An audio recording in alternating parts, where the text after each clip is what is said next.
Alright, so this projectile problem has a person who's throwing a ball with some initial velocity, and its initial velocity is 13.4 meters per second.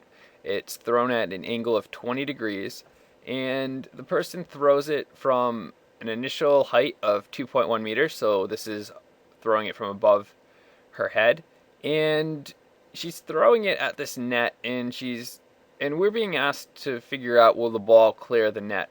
And the top of the net is 2.43 meters above the ground, and it's located at a distance of 9 meters away from this girl.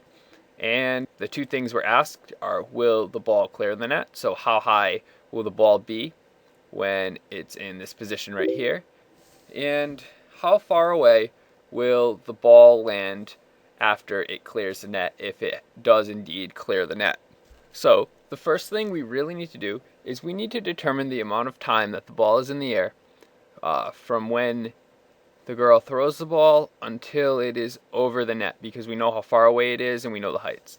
So if we look at our horizontal component equation, so horizontal, we know that the equation we have with projectile motion is a final x distance is equal to an initial x distance plus velocity of the x component times time.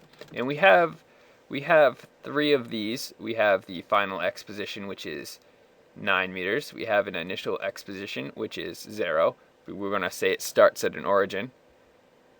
We do not know time, but we do know the x component of velocity. So if we have,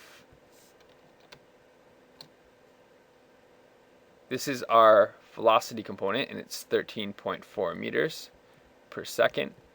We know our x component of velocity is this way, and our y component of velocity is up like so. So here's our velocity component, and here's our x component. And our x component of velocity is going to be equal, and we know the angle it's shot at, which is 20 degrees, so it's going to be equal to the 13.4 meters per second times the cosine of 20. And if we perform this calculation, we get that this is equal to 12.59 meters per second. And let's just get our y component of the initial velocity right now. So it's 13.4 times the sine of 20, and this is equal to 4.58 meters per second. Now, we can use this initial x component right here. So we have 12.59 times the time, and we get a time of 0.714 seconds. So this means that in 0.714 seconds, the ball has reached the net. And now we're interested in seeing, at this point, how high the ball is off the ground. So if we look at our vertical direction, because we want to know how high it is off the ground, we have a final y position, which is how high it will be off the ground, is equal to an initial y position, which is this 2.1, plus its initial y velocity, which is 4.58,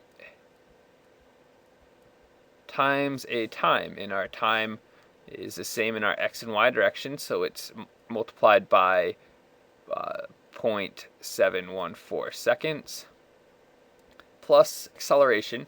And because this is a projectile problem, our acceleration is gravity.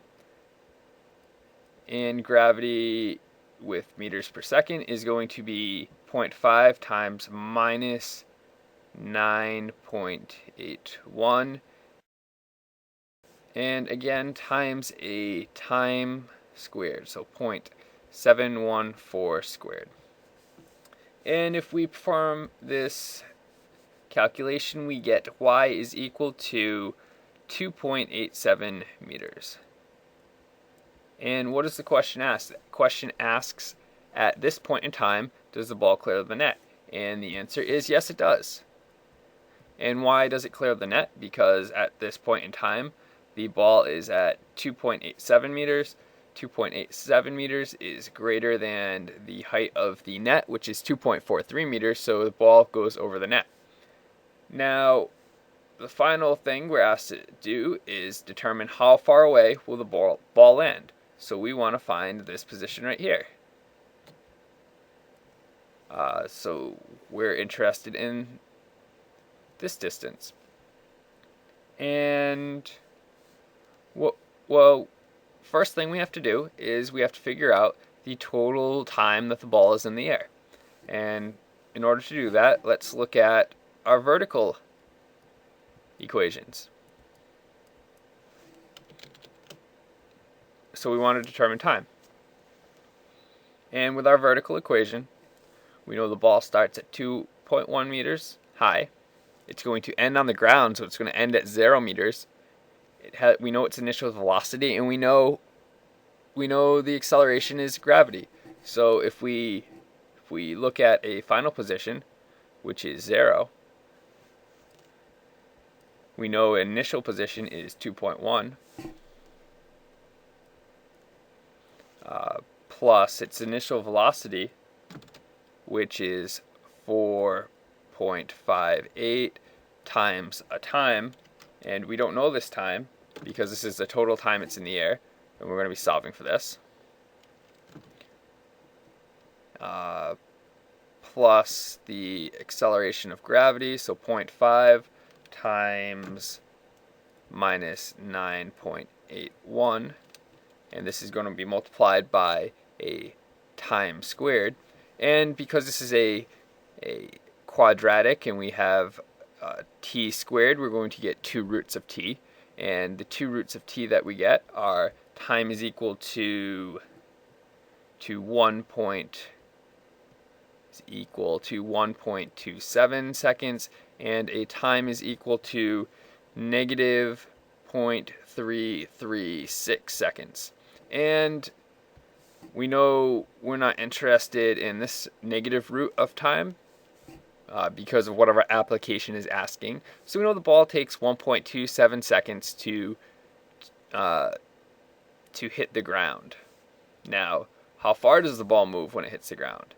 And we're interested in our x direction, so our horizontal directions. And we're interested in this final distance x, and this is equal to an initial position of x naught, so 0, times the initial component of velocity, v naught x, times time, and that v naught x is 12.59, and the time it is in the air is 1.27 seconds. So the final x position is going to be equal to 15.99 meters.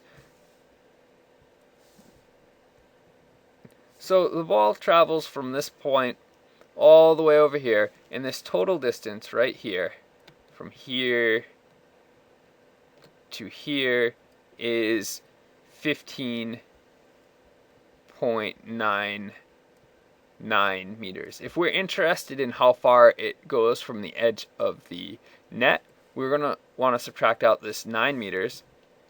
So it will be 15.99 minus the 9 meters of the net, and this is going to be equal to 6.99 meters.